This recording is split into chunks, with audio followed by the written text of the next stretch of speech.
સ્વાગત છે બધા વિદ્યાર્થી મિત્રોનું। આપણે શીખી રહ્યા છીએ ટેન્સની અંદર ભૂતકાળમાં સૌથી છેલ્લો ટેન્સ આપણે પહોંચી ગયા છીએ। આપણે વર્તમાન કાળના ચારે ચાર ટેન્સ પૂરા થઈ ગયા અને ભૂતકાળનો ચોથો ટેન્સ ચાલી રહ્યો છે, પાસ્ટ પરફેક્ટ કન્ટિન્યુઅસ ટેન્સ। સૌપ્રથમ પાસ્ટ પરફેક્ટ કન્ટિન્યુઅસ ટેન્સ એટલે શું થાય એનો અર્થ સમજી લઈએ કે ભાઈ ક્રિયા છે કોઈ જે ભૂતકાળમાં શરૂ થઈ હતી, બરાબર? કોઈ ક્રિયા છે જે ભૂતકાળમાં શરૂ થઈ હશે પણ ભૂતકાળમાં જ ચાલુ રહી હતી। કોઈ ક્રિયા શું કહે છે, ભૂતકાળમાં શરૂ થઈ હતી અને ક્રિયા ભૂતકાળમાં જ ચાલુ જ રહી હતી અને ભૂતકાળમાં જ સમાપ્ત થઈ ગઈ હતી, એવું દર્શાવવા માટે પાસ્ટ પરફેક્ટ કન્ટિન્યુઅસ ટેન્સ। હવે આની અંદર એક તો છે આ કન્ટિન્યુઅસ શબ્દ લખેલો છે, એનો મતલબ આપણે સમજી શકીએ કે ભૂતકાળમાં એ સમયે કોઈ ક્રિયા શું હશે, ચાલુ હોવી જોઈએ, બરાબર? ભૂતકાળની અંદર ક્રિયા શરૂ થઈ અને ભૂતકાળની અંદર જ ક્રિયા શું હતી, ચાલુ હતી, એવું દર્શાવવાનું છે। વાક્ય રચના શું હશે આની? કર્તા, એમાં આપણે ભૂતકાળ છે એટલે હેડ નો ઉપયોગ કરીશું, BWN બીન, ક્રિયાપદમાં ING લગાવીશું, બરાબર?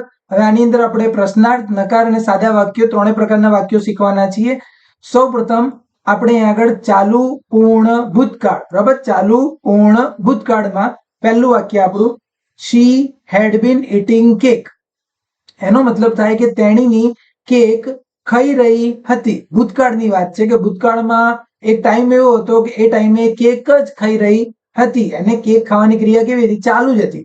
હવે સવાલ એવો થાય કે આ ક્યારની વાત હશે, બરાબર? સવાલ એવો થાય ક્યારની વાત હશે, તો when mom walked into the room, જ્યારે મમ્મી રૂમમાં આવ્યા હતા ને, એટલે કે ભૂતકાળની વાત છે, એ ટાઈમે મમ્મી રૂમમાં આવી જ ગયા હતા, એમણે જોઈ જ લીધું હતું એમ। મમ્મી જ્યારે રૂમમાં આવ્યા હતા ત્યારે તે કેક ખાઈ રહી હતી, એટલે કે એની એ કેક ખાવાની ક્રિયા ભૂતકાળમાં એક સમયે શું હતી, ચાલુ હતી। બીજું વાક્ય જોઈએ, અશ્વિન એક્ઝસ્ટેડ, થાકી ગયો હતો, એઝ કારણ કે હી હેડ બીન ટ્રાવેલિંગ કન્ટિન્યુઅસલી ફોર 3 days, કારણ કે છેલ્લા 3 દિવસથી એ ટ્રાવેલિંગ કરી રહ્યો હતો, બરાબર? તો ટ્રાવેલિંગની ક્રિયાની શું હતી, ચાલુ હતી। ટ્રાવેલિંગની ક્રિયાની ભૂતકાળમાં શું હતી, ચાલુ હતી, એટલા માટે એ ટાઈમમાં શું હતો, બહુ જ થાકી ગયો હતો, એટલે ભૂતકાળમાં એ સમયે ક્રિયા શું હતી, ચાલુ હતી, એવું દર્શાવીએ છીએ। હવે ધારો કે નકાર વાક્યોની વાત કરીએ, આપણે ના પાડી દઈએ વાક્યમાં કે આ ક્રિયા ચાલુ ન હતી। She had not been drinking milk when mom walked into the kitchen. ખાલી આમાં શું છે, નોટ લગાવેલું છે, બાકી આપણી જે વાક્ય રચના હતી એની એ જ વાક્ય રચના છે, ખાલી આમાં આપણે નોટ લગાવી દીધું કે મમ્મી જ્યારે કિચનમાં આવ્યા હતા ને ત્યારે કઈ એ દૂધ નથી પી રહી, એમ આપણે ના પાડી છે કે એ દૂધ પી રહી હતી નહીં, ત્યારે એને દૂધ પીવાની ક્રિયા ચાલુ હતી નહીં। બીજું એક વાક્ય છે કે Roshni had not been making dinner before her kids got home.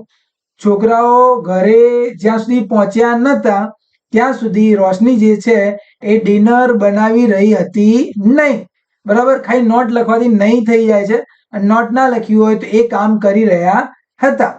ધારો કે આપણે પ્રશ્નાર્થ વાક્યોની વાત કરીએ તો એક સિમ્પલ વાક્ય છે કે ભાઈ she had been drinking milk when mom walked into the kitchen, કહે છે કે ભાઈ તે દૂધ પી રહી હતી જ્યારે મમ્મી કિચનની અંદર આવ્યા ત્યારની વાત છે।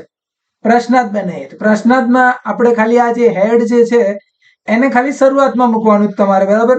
અહીંયા આગળ શરૂઆતમાં મૂકી દેવાનું છે, બાકી વાક્ય એ રીતે જ રહેવાનું છે, પહેલા હેડ આવશે અને સી એની જગ્યાએ હશે, આ બંનેની જગ્યાની અદલ બદલ। તો હેડ શી બીન ડ્રિંકિંગ મિલ્ક, શું તે દૂધ પી રહી હતી?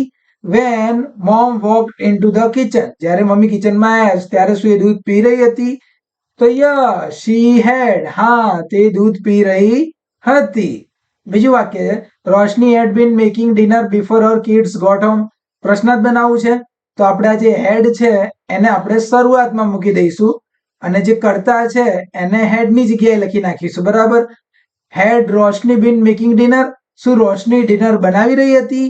એના બાળકો આયા એના પહેલા શું એ કામ કરી રહી હતી? તો નો, નથી કરી રહી। શી હેડ નોટ, ના તે એ કામ કરી રહી હતી નહીં, બરાબર?